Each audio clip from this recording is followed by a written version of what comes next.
Welcome to Hoystory On Air, Season 1, Episode 15. It is Thursday, November 20th, 2025. Shorter show for you, but we're going to watch some videos. I think the theme today is stupid. It's stupid. Well, it's stupid and dishonest. Stupid, dishonest, and yeah. Call this the Stupid and Dishonest Show.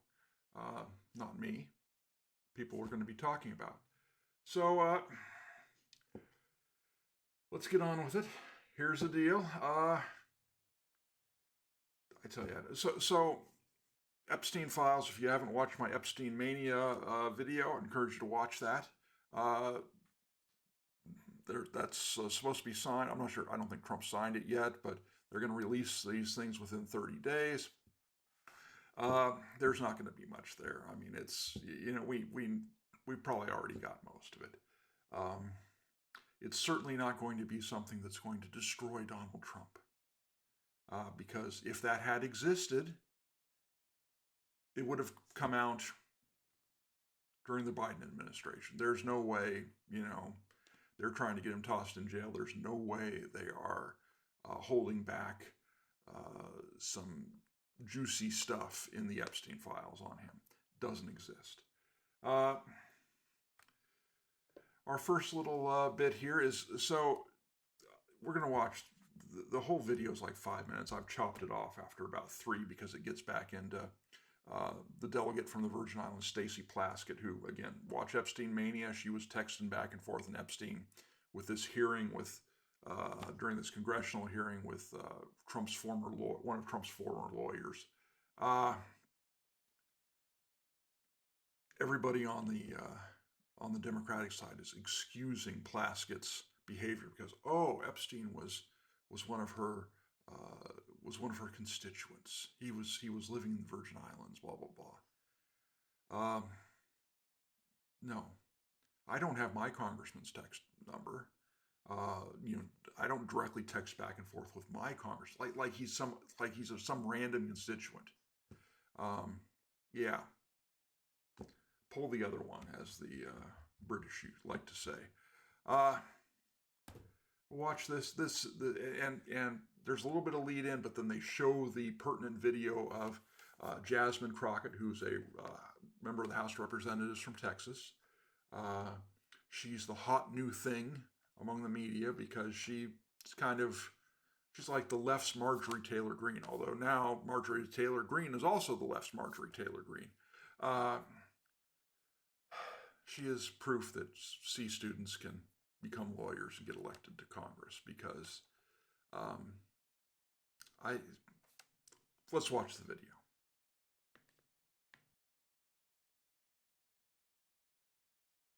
Democrat who's been on defense over Jeffrey Epstein is Stacey Plaskett. She represents the Virgin Islands. She was texting with Jeffrey Epstein the day of Michael Cohen's hearing. Her questions pretty closely followed the text messages between the two of them to ask about Rona Graff, Trump's longtime assistant. You were defending her today, or in recent days, yesterday, and you talked about Republicans taking money from a Jeffrey Epstein. Here's what you said.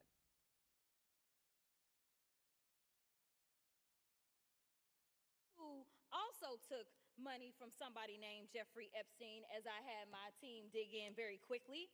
Mitt Romney, the NRCC, Lee Zeldin, George Bush, Win Red, McCain Palin, Rick Lazio. You mentioned Lee Zeldin there. He's now a cabinet secretary. He responded and said it was actually Dr. Jeffrey Epstein, who's a doctor that doesn't have any relation to the convicted sex trafficker. Unfortunate for that doctor, but that is who donated to a prior campaign of his. Do you want to correct the record on the people that... Listen, I never said that it was that Jeffrey Epstein. Just so that people understand, when you make a donation, your picture is not there. And because they decided to spring this on us in real time. Should be predicted. I mean, you can see it coming a mile away. I said it was a Jeffrey Epstein, not the Jeffrey. She's playing a game. I mean, and it's an obvious game because when I say a Jasmine Crockett is likely a moron and was dropped on her head too many times as a child. And it's in the context of me making this podcast / video, and me showing you this this clip, that I'm not saying that Jasmine Crockett's a moron. I'm saying a Jasmine Crockett may be a moron. It's obvious who I'm referring to. I'm calling her a moron. And they sprung this on the last minute. We've known about Epstein. We've known about all of this for ages. They've been debating releasing this stuff for months. She couldn't do her homework a little earlier? No, she did this on purpose. She purposely went at this. This is, I say slander. It's a slander. Can she be sued for it? No. There's something called the speech and debate clause. If she were to repeat that same thing on TV in this interview, then she might open herself up. She's not a complete moron, but she's pretty far down there. This is why people don't like politicians. Let's continue, because it doesn't improve. Because it was not the same one, that's fine. But when Lee Zeldin had something to say, all he had to say was it was a different Jeffrey Epstein. He admitted that he did receive donations from a Jeffrey Epstein, so at least I wasn't trying to mislead people. Now, have I dug in to find out who this doctor is? I have not. So I will trust and take what he says, is that it wasn't that Jeffrey Epstein. She hasn't looked into who the doctor is. What? It's obviously it's not the same person, and I'm going to show you in a second here why it's obvious. Yeah. Epstein, but I was not attempting to mislead anybody. I literally had maybe 20 minutes before I had to do that debate. Yeah, but people might see that and say, well, you're trying to make it sound like he took money from I did not know. A registered sex offender. No, but I literally did not know. When you search FEC files, and that's what I had my team to do, I texted them and I said, listen, we're going up. They are saying that she took donations. Right, but someone might say, well, your team should have done the homework to make sure it wasn't the convicted sex trafficker. Within 20 minutes, you could not find that out, not from just doing a quick search on FEC. So, number one, I made sure that I was clear that it was a Jeffrey Epstein, but I never said that it was specifically that Jeffrey Epstein, because I knew that we would need more time to really dig in.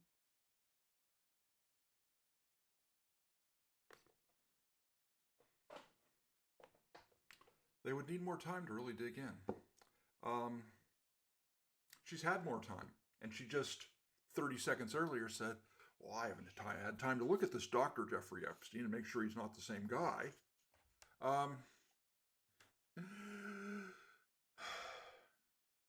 She's full of bat guano. She's full of excrement. I mean, it's and here's the thing. Here's where it becomes plainly obvious, and that even if her incompetent staff, she as you can see on the left, these are the Jeffrey Epstein donations. The 3 for Zeldin for Congress were all made in 2020. The Jeffrey Epstein died. Maybe Hillary Clinton got to him. Maybe he committed suicide. He probably committed suicide, but I like thinking that Hillary got to him. Died in 2019. So it obviously isn't the same guy. Then you've got a couple more from Dr. Jeffrey Epstein for Romney, and the Jeffrey Epstein wasn't a doctor. Maybe he's trying to hide it. He's not trying to hide it. Give me a break. And then you've got the John McCain in 2008 and the National Republican Congressional Committee. Those were all Jeffrey M. Epstein. And again, a fraction of a second search finds that the Jeffrey Epstein's middle initial was E. She wanted to paint Republicans. That was the goal. And she did it. And she's not going to apologize. She's not going to back down. It's the thought that counts. You get the politicians you vote for, and they aren't always good people. And I believe the phrase is lying hacks. So this next story here is interesting. If it were boring, I wouldn't waste your time or mine on it. Democrats' troops don't follow unlawful orders. This looks like it's a TikTok or Instagram. It's the vertical format. Put it out on X, of course. If you can tell from the graphics surrounding it as well. Democrats put this out yesterday, day before. There are such things as unlawful orders. 18-year-olds, 19-year-olds, 20-year-olds. I mean, you learn this in basic training. They learn this in basic training. You are not obligated, and you should not follow illegal orders. What is an illegal order? That's the tough part. That's the real tough part. So let's take a look at this video and see what these Democrats have to say. Mark Kelly. Representative Chris DeLuzio. Congresswoman Maggie Goodlander. Representative Chrissy Houlihan. Congressman Jason Crow. I was a captain in the United States Navy. Former CIA officer. Former Navy. Former paratrooper and Army Ranger. Former intelligence officer. Former Air Force. We want to speak directly to members of the military and the intelligence community who take risks each day to keep Americans safe. We know you are under enormous stress and pressure right now. Americans trust their military. But that trust is at risk. This administration is pitting our uniformed military and intelligence community professionals against American citizens. Like us, you all swore an oath to protect and defend this Constitution. Right now, the threats to our Constitution aren't just coming from abroad, but from right here at home. Our laws are clear. You can refuse illegal orders. You can refuse illegal orders. You must refuse illegal orders. No one has to carry out orders that violate the law or our Constitution. We know this is hard and that it's a difficult time to be a public servant. But whether you're serving in the CIA, the Army, or Navy, the Air Force, your vigilance is critical. And know that we have your back. Because now, more than ever, the American people need you. We need you to stand up for our laws, our Constitution, and who we are as Americans. Don't give up. Don't give up. Don't give up. Don't give up the ship.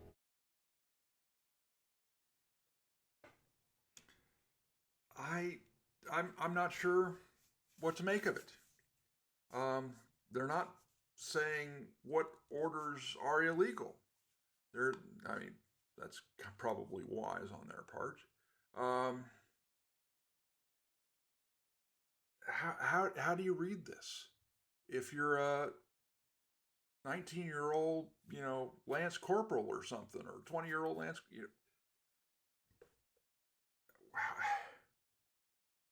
they're implying that you're going to be given illegal orders pretty soon here. What are those? What are they likely to be told to do? It's just kind of weird. It's obvious, this is obviously, we don't like Trump type thing, and he may do something that we don't want you to do. But I'm not sure, Trump mouths off a lot. I'm not sure they're going to get an illegal order, because I'm not sure a general would pass it down because it's an illegal order. But the thing is, if you're given an order, you say, oh, I think that's an illegal order, and you're wrong, you're in big heap-em trouble. One of these congressmen who's in the video went on a couple different shows. Let's take a look at those. What law are you talking about that's being broken? And then you said that he's implying that he might do something that they wouldn't want to uphold or follow through with in the future. What are you talking about specifically? Yeah, I appreciate you asking. Well, number one, the protests at Lafayette Square in the first Trump administration, where he said, can't you just shoot them? Can't you just shoot them in the legs or something? That's his direct quote. And of course, the then chairman of the Joint Chiefs of Staff. That was not a military order. That was a comment. That's not a military order. When that's coming from the President of the United States to your generals, don't you think that's a request? That's I'm a question? asking specifically right now what you're talking about.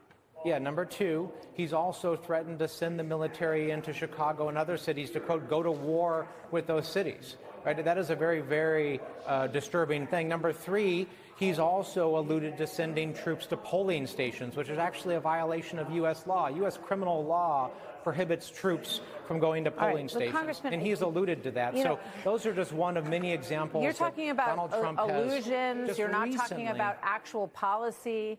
You're not talking about things that our members of our service members who we revere and respect are actually being asked to do. So when you see this video on all over the place, when you see this video on social media, I think a lot of people scratch their heads and they say, what exactly are they talking about? Are they talking about Martha, not allowing gunboats to make it to the United States carrying drugs? No. Is that what you're talking about? Martha, here's a novel idea.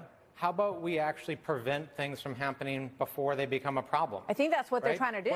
What you're saying is we have to wait until there's a problem to respond to that problem. No, I'm not. Right? As a military officer, what I think is important is we train people, we give them information, we prepare people for challenges coming down the pike. That is what I did as a commander in the military. That's what I'm doing now, as we are standing by our troops. We are reminding them of their obligation. Order from the commander-in-chief that we are asking our military to carry out are you objecting to? This is very, very vague. And it was so vague in this video, I don't think people could figure out what you guys were all talking about, honestly. Martha, Donald Trump has made a series of very disturbing comments. And that's what Donald Trump does. He makes comments, and they don't get translated into orders because the generals know they're not going to do that. I'm not sure about Martha McCallum, the reporter here, connecting this to the drone strikes off the coast of Colombia or whatnot. I'm not sure about the legality of those.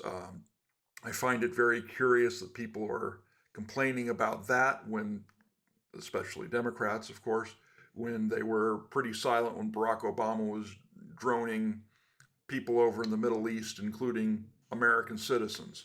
A lot of this is politics. It's who's on your. It's bad when the other guy does it, and it's good when your guy does it, or at least you don't come out and complain about it. This is not convincing. It's not convincing. Let's watch his next little appearance. You're a former paratrooper, Army Ranger. You know better than most how crucial the chain of command is. You say you can refuse illegal orders. You must refuse illegal orders. What exactly are you telling the soldiers to do? Stand up and say no or quit? No, we're telling the soldiers exactly what they're trained to do in basic training. Like I just said, you have to follow the law.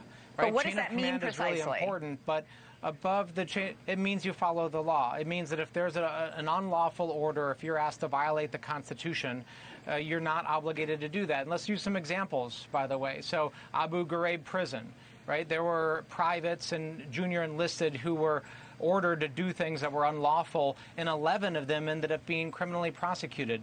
The My Lai massacre in Vietnam, where you had Private Durst and a warrant officer refused to massacre civilians.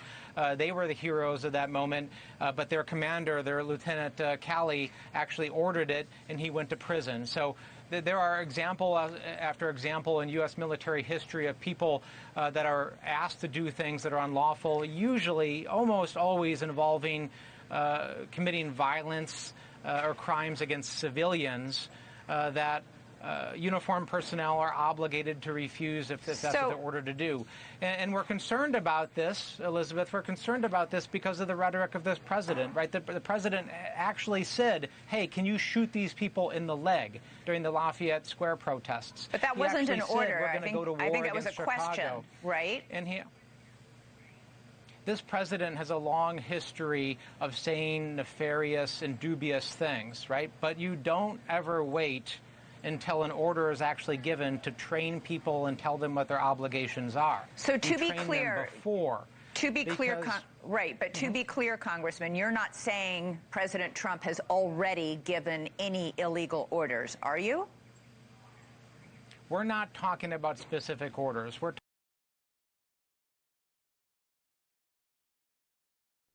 Well, that's kind of the important point, isn't it?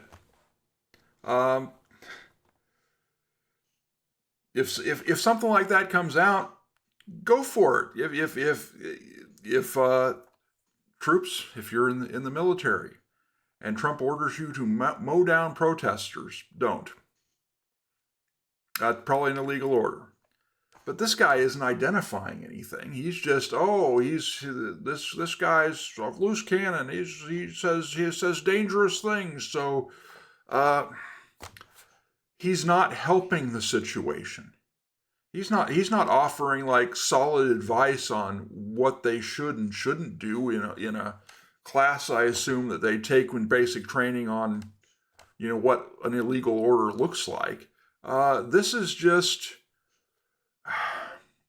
it's posturing. It's showboating. It's peacocking. I don't get why they did this. I really don't. Our last story is more fun, and I won't expose you to the entire thing because no one deserves it. No one deserves any of this. But I saw it, so now you have to see it too. Moving on to stupidity. This is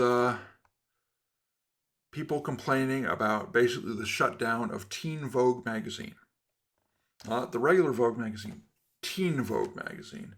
Some people, they laid off a bunch of people, then some other people got up there and got in the HR people's faces and threats and everything, thinking that they had control. And then some of them got fired too because probably not a good idea to get in the HR's face. But take a listen to this, because this is just, it's beautiful.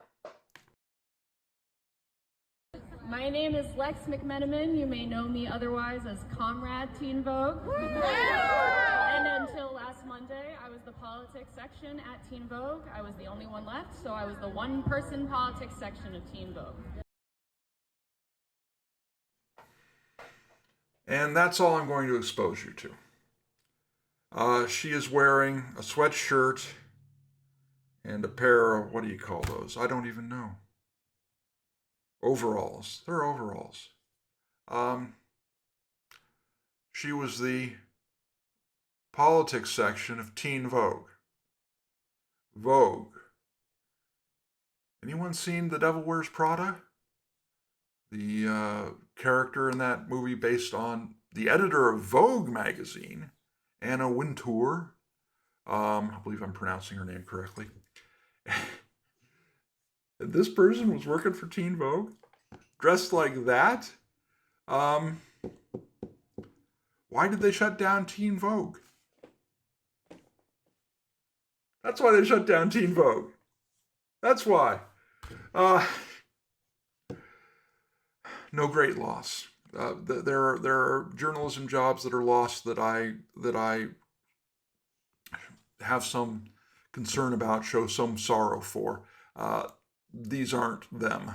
I'm more concerned about local news coverage and the dearth of that nowadays. But yeah, Comrade Teen Vogue, return to the communal farm. Go away. I just flabbergasted by the whole thing. Ladies and gentlemen, thanks for joining me. Please follow Hoystory On Air, social media, hoystory.substack.com, Twitter/X, Facebook, YouTube. I could always use your help. Please help grow this. This is how I'm hoping to make a living. Doesn't have to be a good living, but a small living. Probably paid less than Comrade Teen Vogue. I'd be happy with what Comrade Teen Vogue was getting. She was probably being paid too much, so maybe a little bit less. But that's what I'd love. I'd appreciate if you do that. Thanks for joining me. See you tomorrow, probably. Thanks for watching.